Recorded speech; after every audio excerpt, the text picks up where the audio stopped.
नमस्कार. कशा आहेत सर्व? अपेक्षा करते मजेत असाल. मी कोमल तुमचं खूप स्वागत करते आपल्या फॅमिलीमध्ये.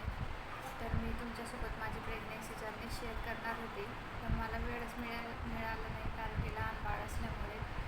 एक वेळ होता जेव्हा मी घरात एकटी असायची आणि नेहमी विचार करायची की प्रेग्नन्सी का राहत नाही आहे, काय प्रॉब्लेम येतो आहे, देवाने का माझ्या नशिबात बाळ लिहिलेलंच नाही आहे का. आणि नेहमी मग देवाला तेच बसाय नेहमी एकच विचार यायचा मनामध्ये की असं का होतं आहे. खूप टेन्शन करायचं मी घरात एकटं. जेव्हा एखादी लेडीज घरात एकटी राहते ना, तर तिलाच माहीत असतं की तिच्या मनात किती विचार येतात जेव्हा तिला प्रेग्नन्सी राहत नाही म्हणून. आणि आजचा दिवस आहे की माझ्याकडे छोटंसं बाळ आहे. छोटंसं नाही, आता ते 5 महिन्याचं झालं आहे. आणि मी खूप खुश आहे. मी इतकी खुश आहे की मी तुम्हाला शब्दात सांगू शकत नाही. मी खूप खुश आहे आणि माझे दिवस सगळे आठवणीचे. आणि आता सांगायचं आहे मला पहिल्यापासून माझी प्रेग्नन्सी जर्नी तर सुरुवात माझ्या लग्नापासून करते. माझं लग्न 2012मध्ये झालं आहे. लग्नाच्या अगोदरचं माझं शिक्षण 12वी D.Ed केलं आहे मी. D.Ed नंतर मी घरीच होते. घरी मग विचार केला घरी बसण्यापेक्षा काहीतरी कोर्स करायला पाहिजे, म्हणून मी पार्लर केलं. आणि पार्लर केल्यानंतर माझं लग्न झालं. पार्लर झाल्यानंतर आणि लग्न झाल्यानंतर मग असं घरच्यांची अपेक्षा होती की मला सगळं काही स्वयंपाक सगळ्यांनी माझ्यावर टाकून दिलं की घर सगळं तू सांभाळ असं.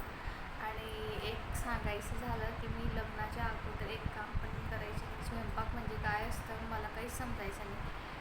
खरं सांगायचं म्हटलं तर मला डाळीसुद्धा समजायचं नाही. मुगाची डाळ कोणती असते, तुरीची डाळ कोणती असते. माझं फक्त एकच काम असायचं, झाडू मारणं, भांडे घासणं आणि कपडे धुणे. ते पण कधीमध्ये, असं रोज नाही करायचे. म्हणजे मम्मीचं एकच म्हणणं असायचं की तू फक्त अभ्यास कर, चांगली शिक, नोकरीला लाग असं. तर मग अशा ह्याच्यामध्ये माझं लग्न झाल्यानंतर सगळ्या जबाबदाऱ्या माझ्यावर पडल्या. तर मग मला नाही यायचं सगळं. जे ते खरं सांगते, मला काहीच यायचं नाही. आणि मग थोडंसं आमच्या घरामध्ये वाद व्हायला लागले. आता ह्या गोष्टी ज्या मी तुम्हाला सांगते या 2013च्या आहे. म्हणजे या 2013च्या मी का सांगते, कारण की माझी प्रेग्नन्सी जर्नी इकडनंच आहे, त्याच्यामुळे मी तुम्हाला सांगते. तर मग 2013मध्ये 2012मध्ये लग्न झालं आणि मग प्रेग्नन्सी राहिली. ठीक आहे, प्रेग्नन्सी राहिली आणि मग ते वाद जे व्हायचे आमच्या घरामध्ये ते थोडेफार कमी व्हायला लागले. असे 5-6-7 महिने झाले. 7व्या महिन्यात मग मी माझ्या मम्मीकडे निघून गेली. वटी भरून गेली माझ्यावाली. मग त्यावेळेस असं नव्हतं मॅटर्निटी फोटोशूट करा असं वगैरे. साधं होतं, गोद भराई म्हणतात ते हिंदीमध्ये. माझी वटी भरून गेली आणि मम्मीकडे गेली मी डिलिव्हरीसाठी.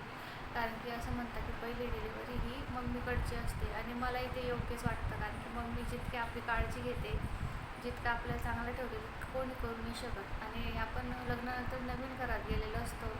तिकडचे सासू सासरे जे आपल्या घरात राहतात सगळे आपल्यासाठी, आपले मिस्टर ते सगळे आपल्यासाठी नवीन असतात. त्यांच्याशी आपले मन जुळायला आपल्याला वेळ लागतोच. आणि त्याच्यामुळे मग मी 7व्या महिन्यातच वटी भरून मम्मीकडे गेली. आणि मम्मीकडे काहीच टेन्शन नव्हतं. सगळं काही आयतं हातात भेटायचं आणि खूप छान दिवस जात होते. मम्मी आणि मी रात्री रोज आम्ही फिरायला जायचो. आमच्या घराकडे बसस्टँडमध्ये जायचो आम्ही रात्रीच्या वेळेस फिरायला. आणि असंच चालू असताना मी एक दिवस माझं पोट दुखायला लागलं. मग आम्ही हॉस्पिटलमध्ये गेलो. त्याच्या अगोदर सांगते, माझं ना ट्रीटमेंट चांगल्या हॉस्पिटलमध्ये चालू होतं. आई हॉस्पिटल आहे पाचोऱ्यामध्ये. तिथं माझी ट्रीटमेंट चालू होती 7व्या महिन्यापासून. मिस्टरांचं म्हणणं होतं की इथंच कर, त्यांच्या ओळखीचे होते. आणि डिलेवरीच्या वेळेस मग मम्मीचे विचार बदलले. कारण की मम्मीचं असं म्हणणं होतं की आजकाल सिझरच करता सगळ्याजवळ आणि सिझर नको व्हायला, कारण की सिझरने खूप त्रास होतो असं. आणि त्यावेळेस सिझर म्हणजे खूप मोठी गोष्ट असायची. आता काही नाही, आता तर प्रत्येकाचे सिझरच होतात. मी म्हणते 90% सिझर होतं आणि 10% तर नॉर्मल डिलेवरी होत असते आता. कारण की माझंही आता सिझरच झालेलं, त्याच्यामुळे मी सांगू शकते. त्यावेळेसचे असं होतं की सीझर हे चांगलं नसतं, खूप त्रास होतो असं. मग मी घाबरून गेली होती, म्हटलं मलाही त्रास नको आहे. आणि मग आम्ही नगरपालिकेच्या हॉस्पिटलमध्ये गेलो आणि तिथं बघितलं तर तिथे डॉक्टर नव्हते आणि मग नर्स होते, तर ते त्यांच्या कामात होते, कोणीच नव्हतं. फक्त मम्मीसोबतचे 2-3 बाया आल्या होत्या शेजारच्या, त्याच होत्या माझ्याकडे. आणि अशा कंडिशनमध्ये मग ते जे जुन्या बाया जे असतात त्यांना माहीत असतं. मग त्यांनी मला खाली बसवलं आणि असं पुश करायला लावलं, म्हणजे जोर द्यायला लावलं खाली. आणि बाळाचं डोकं निघालं थोडंसं, बाळाचं डोकं मला दिसत होतं. मी तसंच सांगितलं त्यांना की काकू मला बाळाचं डोकं दिसतंय. मग त्यांनी नर्सला बोलवलं, काही करून नर्स आली आणि त्यांनी मला असं हळूच उचललं आणि बेडवर टाकलं. आणि तेव्हा ते बाळ नर्सने जोरात ओढलं आणि काढलं बाहेर. म्हणजे माझी नॉर्मल डिलिव्हरी झाली, मला एकही टाका लागला नाही. आणि नॉर्मल डिलिव्हरी झाली. बाळाला जेव्हा निघालं बाहेर तेव्हा ना बाळ रडलंच नाही. एक बाई बोलली त्याच्यातच की बाळ रडत का नाही, कारण की बाळ झाल्याबरोबर रडतं. मग मी पण घाबरून गेले की बाळ का रडलं नाही. मग त्याला नर्सने थोडंसं त्याच्या तोंडात वगैरे हात टाकलं, त्याला थोडंसं असं मारलं, हालवत नाही का तसं केलं. आणि तेव्हा मग बाळ रडलं. मग डॉक्टरांनी त्याला चेक केलं. मग डॉक्टरांचं म्हणणं पडलं की आपण याला काचेच्या पेटीत ठेवू. घरच्यांचं म्हणणं पडलं की ठीक आहे चालेल.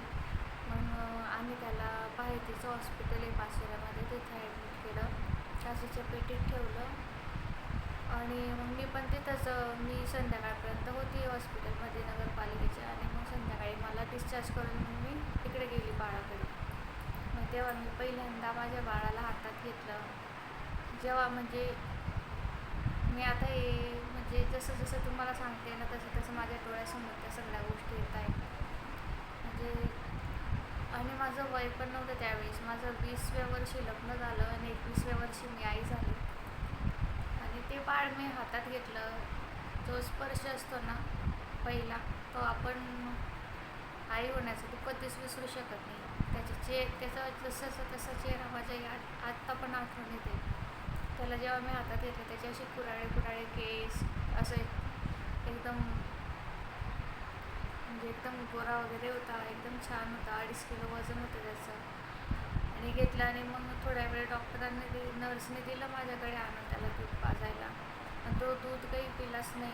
आणि मग त्याला नंतर काचेच्या पेटीत ठेवून दिलं. चला, तर हा व्हिडिओ खूप मोठा होत आहे, 8 मिनटं होऊन गेले. पुढच्या गोष्टी मी तुम्हाला नंतर सांगेल. जर तुम्हाला माझी स्टोरी पूर्ण ऐकायची असेल, खूप इंटरेस्टिंग आहे, खूप वेगळी आहे. आता जे माझ्याकडे बाळ आहे त्याच्यावरच रिलेटेड आहे, त्याच्यामुळे मी तुम्हाला या सगळ्या गोष्टी पहिल्यापासून सांगते. जर तुम्हाला सगळं व्यवस्थित ऐकायचं असेल तर माझ्या चॅनलला आत्ताच सबस्क्राईब करून ठेवा. आणि म्हणजे मी जेव्हा व्हिडिओ अपलोड करेल तेव्हा तुम्हाला त्याचं नोटिफिकेशन मिळेल आणि तुम्हाला माझा व्हिडिओ लगेच बघायला मिळेल. चला, तर आता माझं बाळ पण उठलेलं आहे, त्याची हालचाल सुरू आहे. आता मी व्हिडिओ इथंच संपवते. व्हिडिओ बघितल्याबद्दल धन्यवाद. थँक्यू.